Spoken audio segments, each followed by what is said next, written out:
اچھا یہ اور ایک سوال یہ ہے کہ آپ یہ تو اعتراض کر سکتے ہیں، سوال کرنے والا کافی مائنڈیڈ لوگ سوال کر سکتے ہیں کہ میلاد کیوں مناتے ہیں؟ ہر کوئی کر سکتا ہے، اس کا جواب ہو سکتا حدیثوں میں دیکھا ہے۔ لیکن اگر کسی کو یہ کہتے ہیں میلاد کس کو منانا چاہیے، جواب ہے میلاد کوئی دوڑتے دوڑتے آئے امام صاحب یہ بتاؤ میلاد کس کو منانا چاہیے، سوال ہے، جواب سنو، میلاد ہر مسلمان کو منانا چاہیے۔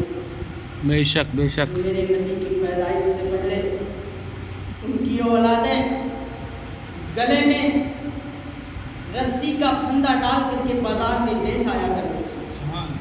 بے شک۔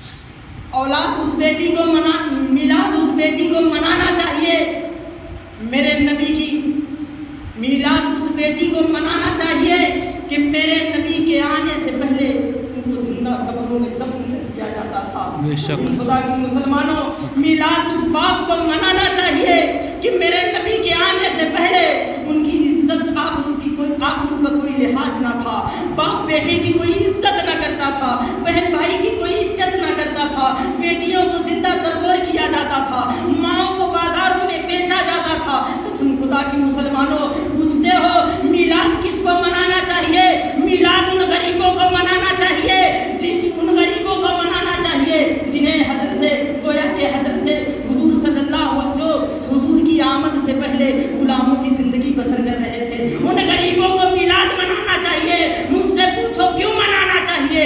ارے میں لے کر کے چلوں گا آپ کو حبش کی سرزمین میں، جس کو اس وقت شاید اس سمے پہ ویسٹ انڈیز، جدھر کالی روڈ ویسٹ انڈیز درگاہ گدنا غلام ہے جس کو بلال حبشی کہتے ہیں۔ بے شک، سبحان اللہ، بے شک۔ ان کی بارگاہ میں لے چلوں، میرے نبی کی جلوہ گری کو دیکھے کون بلال ہے؟ قسم خدا کی مسلمانوں کو پہ نہ کھڑے ہو تو ایمان کو چیک کرنا۔ حضرت بلال کو گرم گرم ریت پر لٹا دیا جاتا، گرم گرم ریت، ارے جو عرب جا چکے جنہوں نے عمرہ کیا ہے ان سے پوچھو۔ قسم خدا کی مسلمانوں، یہ ایئر کنڈیشنر کا زمانہ ہے،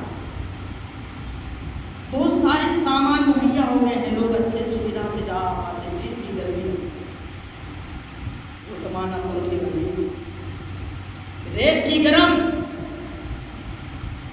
شدت لٹا دیا جاتا حضرت بلال حبشی کو اور کہا جاتا کہ احد کی صدا بند کر دے، راتوں عزا کی الوہیت اقرار کر لے، ہم تمہیں آزاد کر دیں گے۔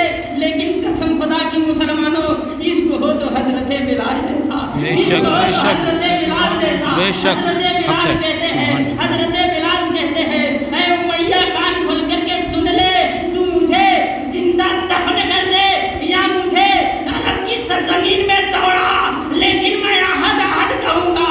قسم خدا کی، شدت تکلیف سے بے ہوش ہو جاتے تھے، لیکن جب ہوش آتا تھا تو بولتے تھے احد اللہ اکبر، اللہ ایک ہے، ایمان کا جذبہ چیک کرو، اللہ اکبر۔ میرے نبی دیکھتے ہیں حضرت بلال کے عشق کو دیکھتے ہیں، ابو بکر سے بولتے ہیں میرا غلام ہے، اس کو خریدو، ابو بکر اس کو خریدو۔ حضرت حضور صلی اللہ علیہ وسلم بولتے ہیں، حضرت ابو بکر جاتے ہیں اور کہتے ہیں، پھر حضرت بلال حبشی کے ایمان کا ٹیسٹ دیکھیں، حضرت ابو بکر جاتے ہیں، حضرت ابو بکر صحابی رسول ہیں، جاتے ہیں، کہتے ہیں اے غلام میں تمہیں آزاد کرا رہا ہوں، لیکن میری ایک شرط ہے۔ حضرت بلال کہتے ہیں وہ تمہاری شرط کیا ہے؟ کہا میں تمہیں آزاد تو کرا دوں گا لیکن تم میرے نبی کی غلامی میں رہو گے۔ قسم خدا کی مسلمانوں، دیکھو شرط کیسی رکھی جائے، بے شک بے شک بے شک۔ حضرت بلال حبشی یہ بھی کہہ سکتے ہیں کہ ہاں میں نبی کی غلامی میں رہوں گا، لیکن حضرت بلال حبشی کا عشق دیکھو۔ حضرت بلال حبشی کہتے ہیں اے ابو بکر تو کان کھول کر کے سن لے، تم مجھے آزاد کراؤ یا نہ کراؤ، میں نے نبی کی غلامی کا پٹا اپنی گردن میں ڈال لیا ہے، سبحان اللہ، بے شک بے شک، کیا کہنے، اتبا شیبہ نہیں اتار سکتا۔ وہ نبی کی بارگاہ میں حضرت بلال حاضر ہوتے، عرض کرتے یا رسول اللہ علیہ السلام، فدا کا امی بابی، میرے ماں اور باپ آپ پر قربان، یا رسول اللہ میں قربان جاؤں آپ کی شان نبوت پر،